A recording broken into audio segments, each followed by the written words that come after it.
Hello everyone, स्वागत है फिर से आपका अपने YouTube channel visual art point में। तो हम जो है कला के मूल तत्वों के बारे में पढ़ रहे हैं, ठीक है। इससे पिछले वीडियो में जो है हमने रंगों के बारे में काफ़ी कुछ पढ़ लिया है। प्राथमिक द्वितीय रंग क्या होते हैं, ठीक है, उसके बारे में हम पढ़ चुके हैं। गर्म और ठंडे रंगों के बारे में हम पढ़ चुके हैं। रंगों का क्रम हम पढ़ चुके हैं, ठीक है। उसमें रंगों की तरंग दैर्घ्य गति वो भी हमने पिछली वीडियो में कवर कर लिया था। तो इसके बाद आता है रंगों के गुण, ठीक है। रंगों के गुण मैंने बोला था कि आगे हम रंगों के बारे में थोड़ा मैटर और बचा है, उसको भी कवर करेंगे। ये थोड़े वाइड पॉइंट्स हैं, ठीक है, बड़े बड़े पॉइंट्स हैं जिनको हमें अच्छे से क्लियर करना है, पढ़ना है, डीपली पढ़ना है, क्योंकि इन्हीं से ज़्यादा क्वेश्चंस हमारे एग्ज़ाम्स में पूछे जाते हैं, ठीक है। एग्ज़ाम कोई भी हो, इनसे रिलेटेड क्वेश्चन आएंगे ही आएंगे, ठीक है। तो इसलिए हम इसकी मेन चीज़ें भी कवर करेंगे, ठीक है। तो रंगों के गुणों के बारे में अक्सर पूछा जाता है कि कितने होते हैं, कौन कौन से होते हैं, ठीक है। तो प्रत्येक रंग के 3 भौतिक या प्रधान गुण होते हैं, ठीक है। जितने भी रंग होते हैं उनके 3 भौतिक या प्रधान गुण होते हैं। जाहिर सी बात है, सिंपल सी बात है कि रंगों के 3 गुण होते हैं, ठीक है। पहला होता है रंगत, जिसको इंग्लिश में ह्यू बोलते हैं। काफ़ी बार क्वेश्चंस में ये भी पूछा जाता है कि ह्यू का संबंध किससे है, ठीक है। तो ऑप्शन में ये चीज़ें रहेंगी। तो अगर हमें पता होगा कि ह्यू का संबंध रंगत से है तो हम उस पर सही आंसर टिक कर सकते हैं, ठीक है। रंगों का स्वभाव प्रकृति रंगत कहलाता है। रंगत के द्वारा ही रंगों की पहचान कर सकते हैं, जैसे लाल, नीला और पीला, ठीक है। यानी कि जो रंगों का प्रभाव है, जो उनकी प्रकृति है, ठीक है, जो उनकी आइडेंटिटी है, वही क्या है, रंगत है। जैसे हमारा नाम हमारी आइडेंटिटी है, हमारा जेंडर हमारी आइडेंटिटी है, वैसे ही रंगों का स्वभाव प्रकृति रंगत कहलाता है। यानी कि जो लाल, नीला, पीला हम देखते हैं, उसको पहचानते हैं कि ये रंग लाल है, ये पीला है, ये नीला है, तो वही क्या कहलाता है, रंगत कहलाता है, ठीक है। क्लियर हो गया। दूसरा है मान। मान को वैल्यू कहते हैं। मान रंगत के हल्के व गहरापन का सूचक है, ठीक है। मान वैल्यू रंगत के हल्के व गहरेपन का सूचक है। जब किसी रंग में काला रंग मिला दिया जाए तो रंगत का मान घट जाता है तथा श्वेत रंग मिलाने पर रंगत का मान बढ़ जाता है, ठीक है। तो जो रंगत का मान होता है उसमें जितना हल्कापन होगा, जितना वो लाइट होगा, ठीक है, तो वो क्या है, उसका मान अधिक होगा। यानी कि रंगत जितनी हल्की होगी, जितनी लाइट होगी, उसका मान उतना ही अधिक होगा, ठीक है। तो ये समझाने के लिए है कि जब किसी रंग में सफ़ेद रंग मिला दिया जाए या काला रंग मिला दिया जाए तो उसका रंगत का मान या रंग का मान घट बढ़ सकता है या घट बढ़ जाता है, ठीक है।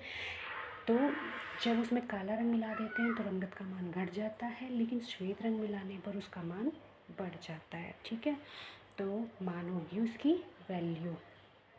फिर है तीसरा प्रबलता या सघनता, इंटेंसिटी, सिचुएशन और क्रोमा। कभी कभी ये भी क्वेश्चन पूछ लिया जाता है कि क्रोम किससे संबंधित है, ठीक है। बहुत इंपॉर्टेंट चीज़ है ये तो आपको याद रहेगी, लेकिन इसमें भी जो है भूल जाते हैं बच्चे कि क्रोम का संबंध किससे है, ठीक है। तो ये चीज़ आप रंगों के मामले में ध्यान रखना कि क्रोम का संबंध उसकी प्रबलता या सघनता है से है। ये दोनों अगर नहीं होते तो कभी कभी वो पूछ लेता है, मतलब ऑप्शन में देता है शुद्धता या चमक, ठीक है। तो यही रंगों की जो शुद्धता और चमक होती है वही क्रोम कहलाती है, ठीक है।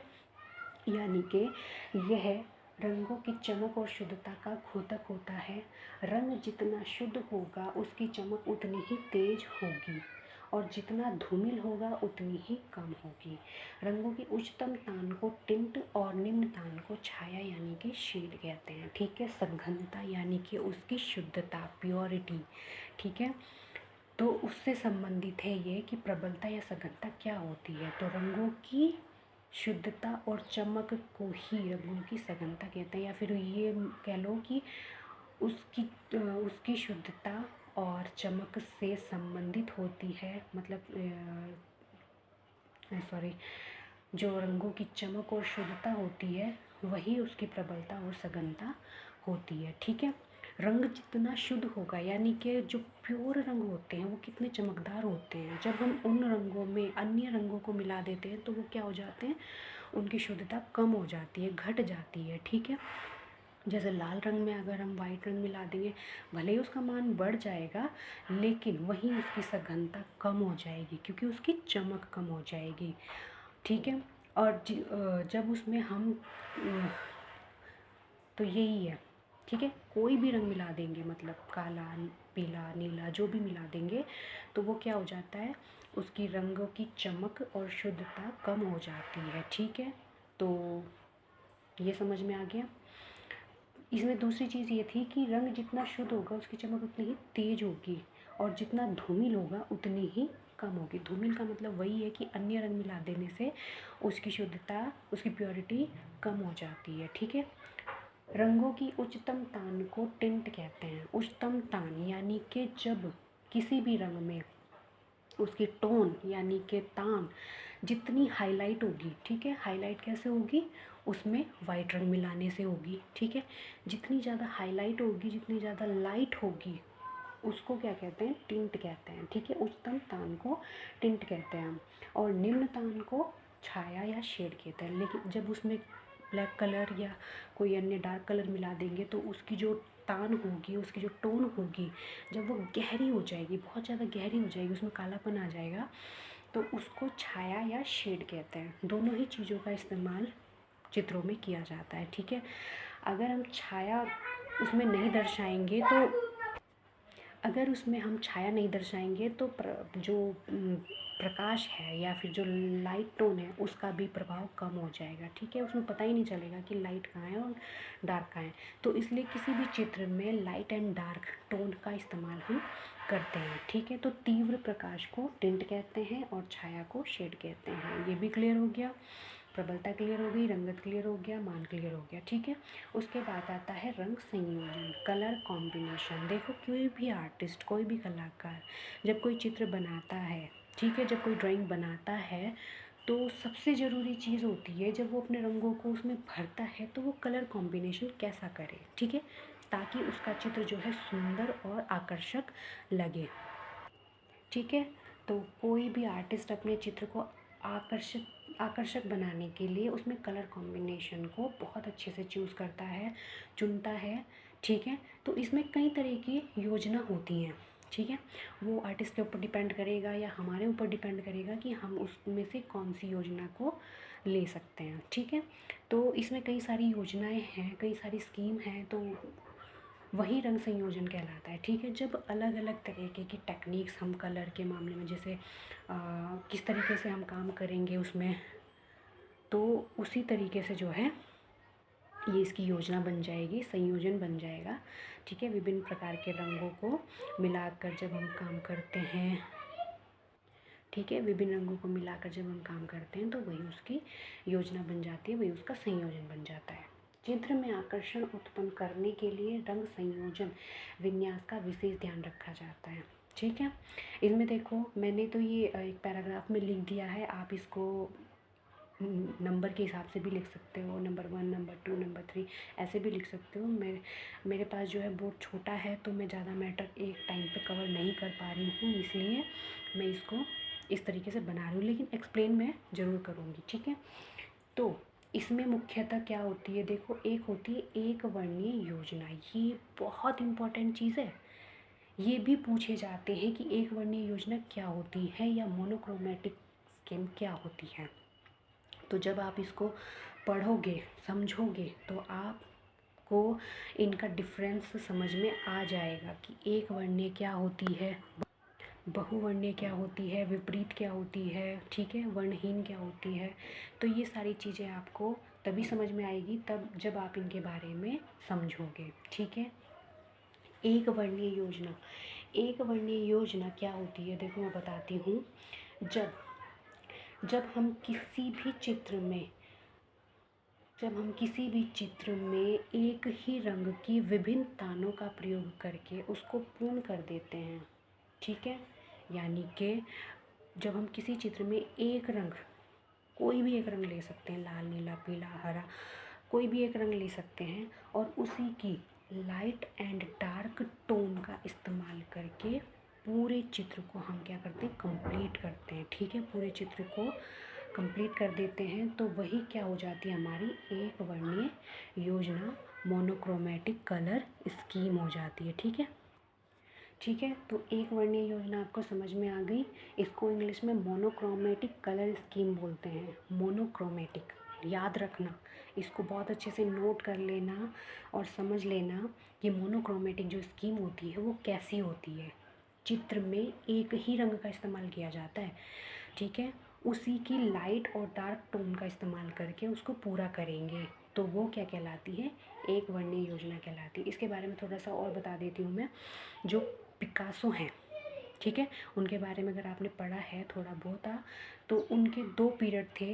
एक था ब्लू पीरियड और दूसरा था पिंक पीरियड, ठीक है। ये वैसे तो हम डीपली तभी क्लियर करेंगे जब हम उनके टॉपिक्स पर आएंगे।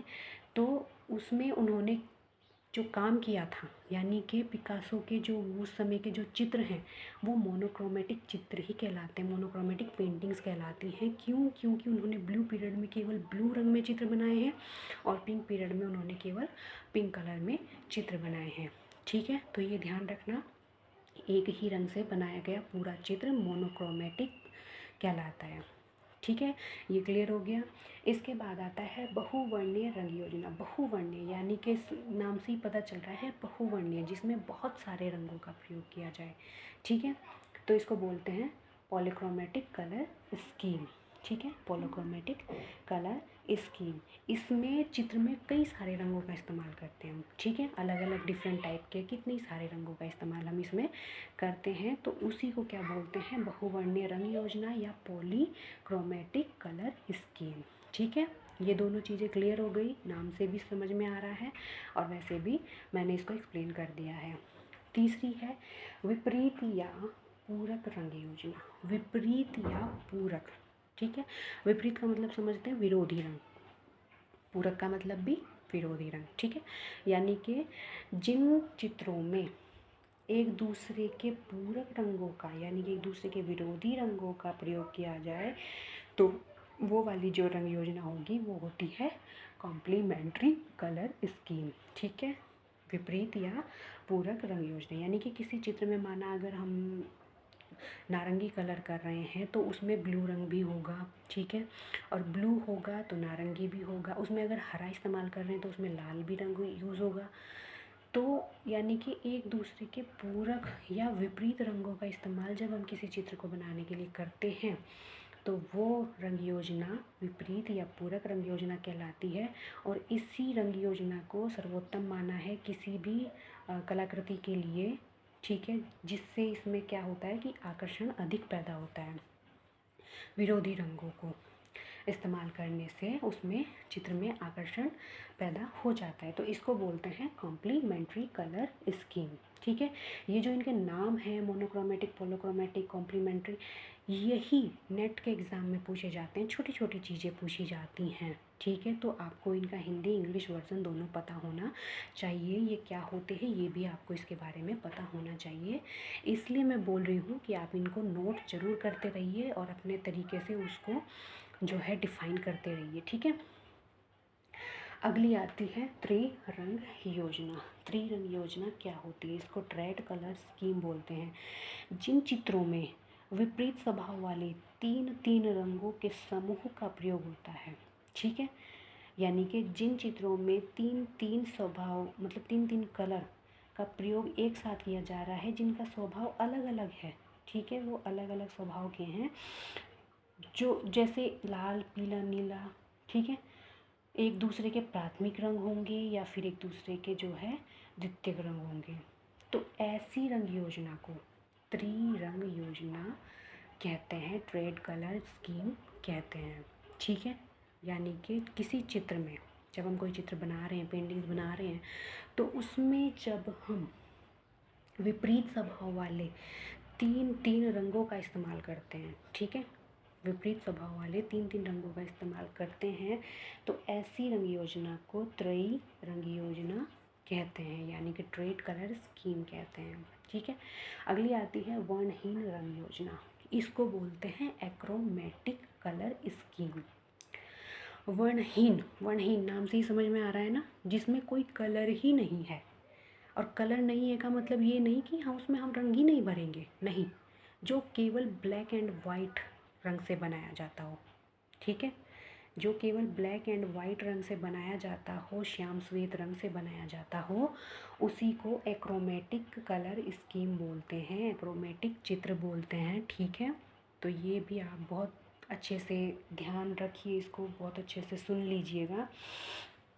पूरे चित्र को केवल काले और सफ़ेद रंग से ही कंप्लीट किया जाता है, लाइट और डार्क टोन इस्तेमाल करके, तो उसको वर्णहीन, क्योंकि उसमें अन्य कलर कोई है ही नहीं, तो इसलिए उसको वर्णहीन योजना एक्रोमेटिक कलर स्कीम बोलते हैं।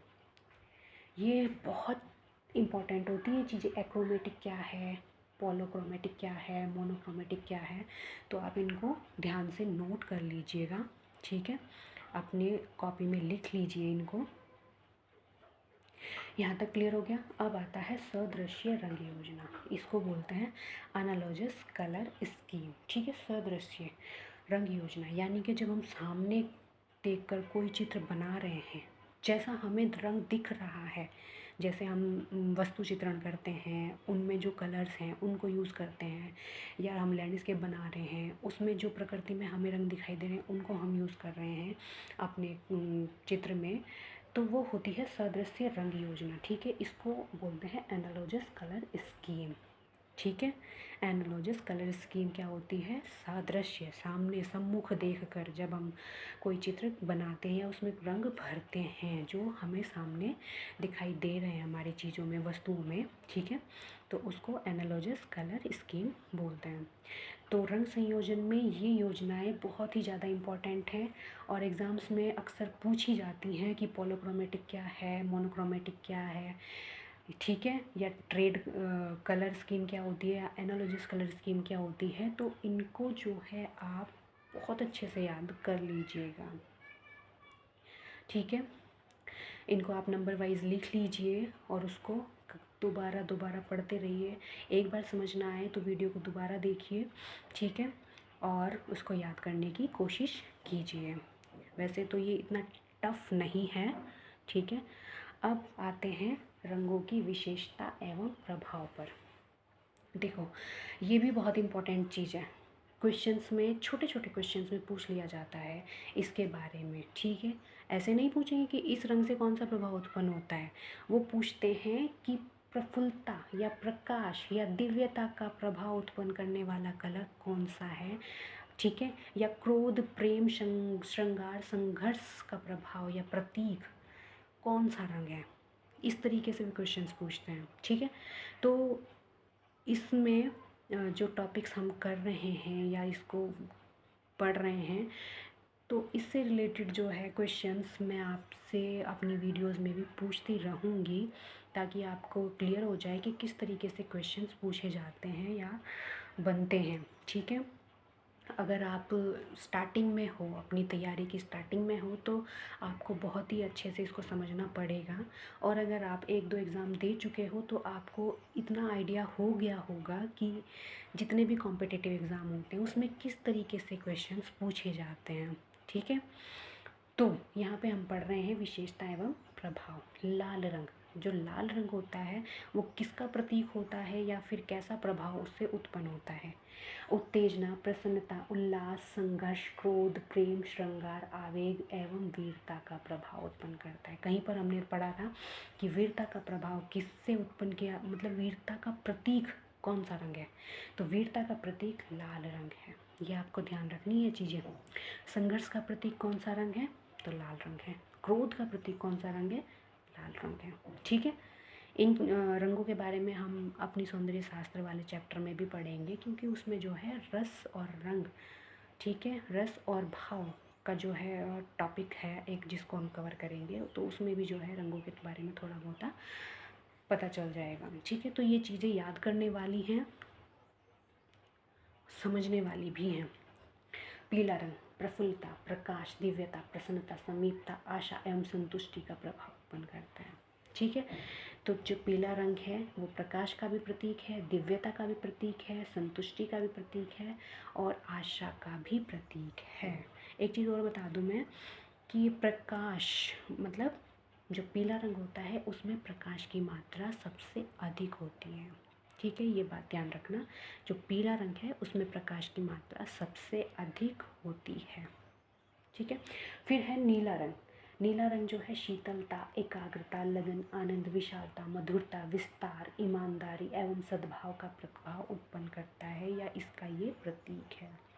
ठीक है, नीला रंग जैसे नदियाँ होती हैं, समुद्र होता है तो वो कितना विशाल होता है, कितना उसका विस्तार होता है। ठीक है, एकाग्रता और शीतलता, जो जल होता है वो शीतल होता है। ठीक है, जो आसमान है वो भी जो है विस्तार का प्रभाव उत्पन्न करता है। तो नीला रंग इन सारी चीज़ों का जो है प्रतीक होता है।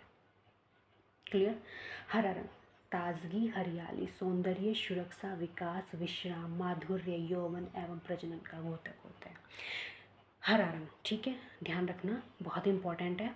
कई बार क्वेश्चंस में पूछा गया है कि प्रजनन का प्रतीक कौन सा रंग है, तो प्रजनन का प्रतीक हरा रंग है। हरियाली, सौंदर्य, ताजगी, सुरक्षा, विकास, विश्राम, माधुर्य, ये सारी चीज़ें हरे रंग से मतलब प्रभावित होती हैं या फिर उसका प्रभाव उत्पन्न करती हैं। ठीक है। सफ़ेद रंग शुद्धता, पवित्रता, सत्य, शांति, उज्ज्वलता एवं एकता का प्रतीक होता है। सफ़ेद रंग को देखकर ही आपको पता चलता है कि वो कितना शुद्ध है, कितना पवित्र है, कितना शांत है। ठीक है, या फिर कितना उज्ज्वल है। तो जिन रंगों को देखकर जैसा भाव उत्पन्न हो वही उसका प्रतीक हो जाता है। ठीक है, तो 2-4 रंग और रह रखे हैं जो हम अगली वीडियो में कवर करेंगे, उसके बाद हम अपना नेक्स्ट तत्व पढ़ेंगे। ठीक है, कोई बात नहीं है, मैटर हो रहा है, वीडियो बन रहे हैं, आपको केवल पढ़ना है। आप ये मत सोचिए कि कितना ज़्यादा हो जाएगा या कितना धीरे चल रहा है, ऐसा मत सोचिए, क्योंकि जब हम कोई चीज़ पढ़ते हैं तो उसको हमें अच्छे से समझने के लिए, अच्छे से पढ़ने के लिए बहुत ध्यान से उसको पढ़ना पड़ता है, लिखना पड़ता है, तब जाकर ही हम उसके बारे में समझ सकते हैं। ठीक है, अगर आप दिन में अपनी पढ़ाई को आधा घंटा भी नहीं दे पा रहे हो ना, तो आप कोई भी एग्ज़ाम क्लियर नहीं कर सकते, ये बात आप ध्यान रखिएगा। ठीक है, वीडियो लंबे नहीं हो रहे हैं, आप इतनी छोटी वीडियो को भी अगर दिन में नहीं पढ़ पा रहे हो, नहीं लिख पा रहे हो इन नोट्स को, तो आप कोई भी एग्ज़ाम क्लियर नहीं कर सकते। मुझे इस वीडियो को बनाने के लिए काफ़ी समय लगता है। ठीक है, लेकिन आपको केवल इसको नोट करने में मुश्किल से 10 या 15 मिनट लगेंगे। पढ़ने में भी उतना ही समय लगेगा, समझने में भी उतना ही समय लगेगा, देखने में हालांकि आधा घंटा लग सकता है। ठीक है, लेकिन आपको नोट्स बनाने पड़ेंगे, तैयारी करते रहिए। और एग्ज़ाम्स बहुत सारे होते हैं, साल भर में कितनी वैकेंसीज़ आती रहती हैं, तो ऐसा मत सोचिए कि आप 1-2 महीने की तैयारी करोगे और आपका जो है सिलेक्शन हो जाएगा। अगर आप पहले से तैयारी में हो तो बहुत बढ़िया है, वेल एंड गुड है, लेकिन अगर आप तैयारी की शुरुआत कर रहे हो तो आपको कम से कम 3 से 4 या 5 से 6 महीने का समय अपने आप को देना पड़ेगा और रेगुलर कंटिन्यू आपको इसमें जो है अपनी पढ़ाई करते रहना पड़ेगा। ऐसा नहीं है कि 1-2 दिन पढ़ा आपने और फिर उसके बाद 1 हफ्ते तक जो है कुछ उठा के ही नहीं देख रहे हो, कुछ पढ़ ही नहीं रहे हो, तो वो भी जो है मतलब आपके लिए अच्छा नहीं होगा। इसीलिए मैं कह रही हूँ कि इन नोट्स को साथ के साथ नोट करते रहिए, क्योंकि जब आप एक साथ, अगर आप सोच रहे हो कि 10-15 वीडियो एक साथ आ जाएंगी और उनको हम एक साथ नोट कर लेंगे, तो ऐसा भी नहीं होगा। बाकी आपकी कैपेसिटी के ऊपर डिपेंड करता है, अगर आप कर सकते हो तो बहुत अच्छी बात है। तो मिलते हैं नेक्स्ट वीडियो में। 2-4 रंग जो रह चुके हैं हमारे, उसको हम उसी में कवर करेंगे, और नया जो तत्व है, ठीक है, जो नेक्स्ट हमारा तत्व है आकृति या रूप, उसके बारे में हम नेक्स्ट वीडियो में पढ़ते हैं। ठीक है, तब तक के लिए तैयारी करते रहिए। Thank you.